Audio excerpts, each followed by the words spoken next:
ओम नमः शिवाय। प्रिय भक्तजनों, पावन सावन का महीना भोले बाबा को अति प्रिय है। इस महीने में जो भक्तगण सोमवार व्रत कथा सुनता है और पढ़ता है और व्रत का पालन करता है, उसके सभी दुख दूर होते हैं तथा सभी मनोकामनाएं पूर्ण होती हैं। सोमवार व्रत कथा इस प्रकार है। एक बार किसी नगर में एक साहूकार रहता था। उसके घर में धन की कोई कमी नहीं थी, लेकिन कोई संतान ना होने के कारण वह बहुत दुखी था। संतान प्राप्ति के लिए वह हर सोमवार को व्रत रखता था और पूरी श्रद्धा के साथ शिव मंदिर जाकर भगवान शिव और माता पार्वती की पूजा करता था। उसकी भक्ति देखकर एक दिन माँ पार्वती प्रसन्न होकर भगवान शिव से साहूकार की मनोकामना पूर्ण करने का निवेदन किया। पार्वती जी के आग्रह पर भगवान शिव ने कहा, हे पार्वती, इस संसार में हर प्राणी को उसके कर्मों का फल मिलता है और जिसके भाग्य में जो हो उसे भोगना ही पड़ता है। लेकिन पार्वती जी ने साहूकार की भक्ति देखकर उसकी मनोकामना पूर्ण करने की इच्छा व्यक्त की। माता पार्वती के आग्रह पर शिवजी ने साहूकार को पुत्र प्राप्ति का वरदान तो दे दिया, लेकिन उन्होंने बताया कि यह बालक 12 वर्ष तक ही जीवित रहेगा। माता पार्वती और भगवान शिव की बातचीत को साहूकार सुन रहा था, इसलिए उसे ना तो इस बात की खुशी थी और ना ही दुख। वह पहले की भांति शिव जी की पूजा करता रहा। कुछ समय के बाद साहूकार की पत्नी ने एक पुत्र को जन्म दिया। जब वह बालक 11 वर्ष का हुआ तो उसे पढ़ने के लिए काशी भेज दिया। साहूकार ने पुत्र के मामा को बुलाकर उसे बहुत सारा धन देते हुए कहा कि तुम इस बालक को काशी विद्या प्राप्ति के लिए ले जाओ। तुम लोग रास्ते में यज्ञ कराते जाना और ब्राह्मणों को भोजन दक्षिणा देते हुए जाना।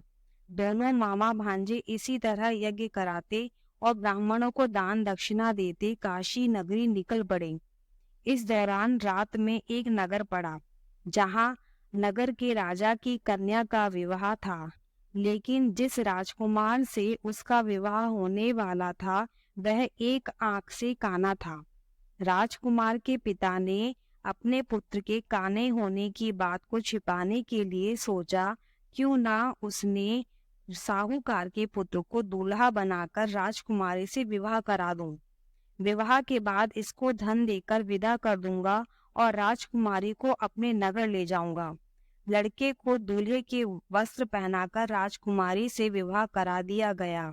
साहूकार का पुत्र ईमानदार था। उसे यह बात सही नहीं लगी, इसीलिए उसने अवसर पाकर राजकुमारी के दुपट्टे पे लिखा कि तुम्हारा विवाह तो मेरे साथ हुआ है, लेकिन जिस राजकुमार के संग तुम्हें भेजा जाएगा वह एक आंख से काना है। मैं तो काशी पढ़ने जा रहा हूँ। जब राजकुमारी ने चुन्नी पर लिखी बातें पढ़ी तो उसने अपने माता पिता को यह बात बताई। राजा ने अपनी पुत्री को विदा नहीं किया, फिर बारात वापस चली गई। दूसरी ओर साहूकार का लड़का और उसका मामा काशी पहुंचे और वहां जाकर उन्होंने यज्ञ किया। जिस दिन लड़का 12 साल का हुआ उस दिन भी यज्ञ का आयोजन था। लड़के ने अपने मामा से कहा कि मेरी तबीयत कुछ ठीक नहीं है। मामा ने कहा कि तुम अंदर जाकर आराम कर लो। शिवजी के वरदान के अनुसार कुछ ही देर में उस बालक के प्राण निकल गए। मृत भांजे को देख उसके मामा ने विलाप करना शुरू किया। संयोगवश उसी समय शिवजी और माता पार्वती उधर से जा रहे थे।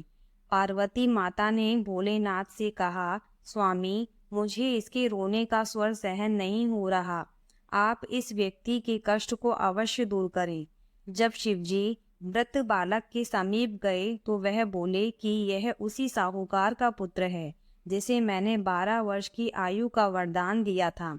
अब इसकी आयु पूरी हो चुकी है, इसलिए मातृ भाव से विभोर माता पार्वती ने कहा कि हे महादेव, आप इस बालक को और आयु देने की कृपा करें, अन्यथा इसके वियोग में इसके माता पिता भी तड़प तड़प कर मर जाएंगे।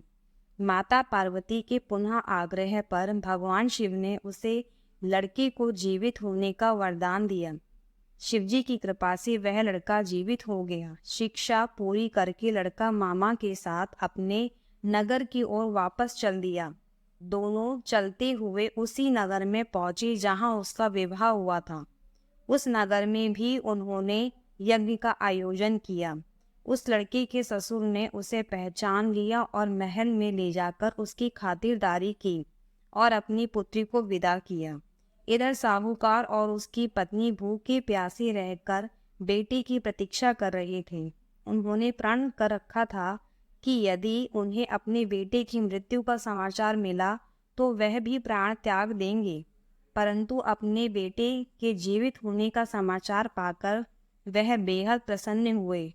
उसी रात भगवान शिव ने साहूकार के स्वप्न में आकर कहा, हे श्रेष्ठी, मैंने तेरे सोमवार के व्रत करने और व्रत कथा सुनने से प्रसन्न होकर तेरे पुत्र को लंबी आयु का वरदान दिया है।